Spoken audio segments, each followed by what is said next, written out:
Ma arvan, ilmselt ainus inimene siin saalis, kes on sellel põllul ja selles kraatris korduvalt käinud. Ja ma olen kuulnud seda vastikut heli, mis hommikul kella 5 paiku paari erinevas asupaigas oleva elumaja kohalt tuli. Inimesed magasid ja Hiina odavad valvekaamerad fikseerisid selle hääle. Mina olen kuulanud 2 kohast ja erinevast majade asupaigast plahvatuskohani oli, kas oli 50 sekundit või natuke rohkem, kui see jõmmkärakas käis 5 paiku hommikul, augusti lõpp. Ja ma arvan, ma olen ainukene, kellel on ka selle drooni tükke. Mitte üks tükk. Ja nii, et see on minu jaoks on see isiklik asi. Ma nägin, nüüd on see auk muidugi rapsipõllul kinni aetud. Ma nägin, kuidas sõda esimest korda Eesti pinnale jõudis. Ja mitte Peipsi ääres, vaid Võrtsjärve ääres, aga üsna kaugel sealt. Jah, ta tuli üle Antsla, üle Lõuna-Eesti. Aga see oli üks droon ja see kraater on umbes nii sügav ja ligi 3 meetrit läbi mõõt. Ma olen seal kraatris seisnud. Aga kui tuleks terve droonipilv, mis siis juhtuks? Ma olen palju selle peale mõelnud. Aga samas jälle, praegu tundub nagu lama ja löömine. Püüaks nagu vältida seda, aga lugupeetud peaminister, kogu aeg see selline ärplemine, et julgeolek on kindlates kätes.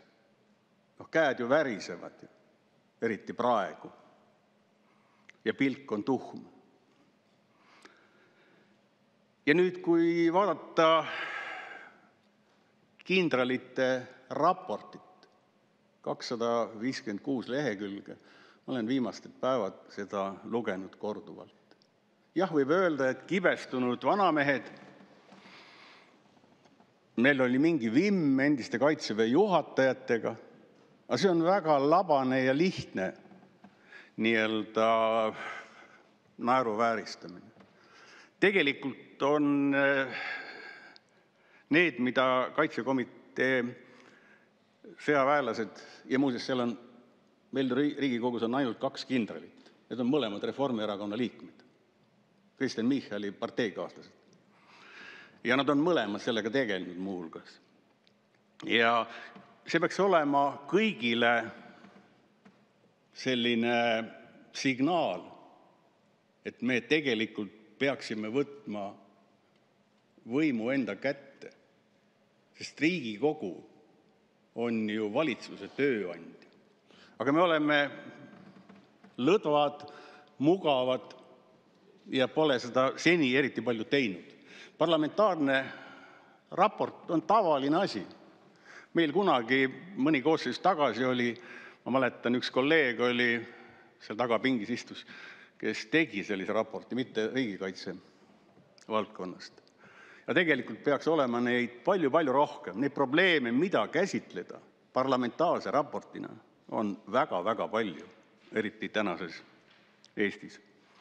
Ja sellega me saaksime näidata, et me oleme reaalne parlament, mitte selline kummitempel, armetu kummitempel, kelle valitsus võib öelda, kuidas asjad on, ja me oleme lihtsalt oma mugavuses ja laiskuses vait. Niimoodi ei tohiks olla.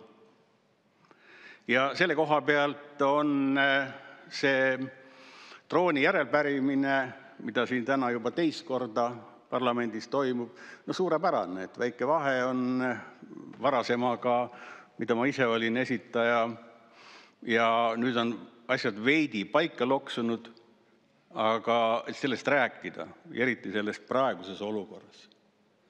Ja kui öelda, et see raport selle koostajad, need 2 Reformierakonna kindralit ja teised ka, on kibestunud vanamehed, siis niimoodi tõesti kaugele ei jõua. Tegelikult peaks seda palju sisuliselt arutama ja mõtlema. Kindlasti on seal palju positiivset, aga eelkõige positiivset selles, et parlamendi liikmed on kulutanud oma suve, kevade, paljud. Leo Kunnase pühendumusest ei maksa, ma arvan, kellelgi ei ole seda kahtlust, et Leo Kunnas on mingisugune inimene, kes ei tegele pühendumusega. Hea kolleeg, 6 minutit on pea täis saanud, et kas... Jah, paar minutit veel, aga mitte kõik. 2 minutit lisaks. Jah, meil pole varjendeid,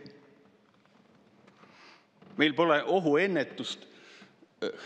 Kui ma selle asjaga tegelesin ja rääkisin sõjaväelastega toona, et meil ei olnud isegi, ma ei tea, kuidas neid nimetatakse, küsimus ei ole mitte radarites, vaid selliseid, kes fikseerivad selle vilina ja selle heli, mis saadab selle ründedrooni saabumist.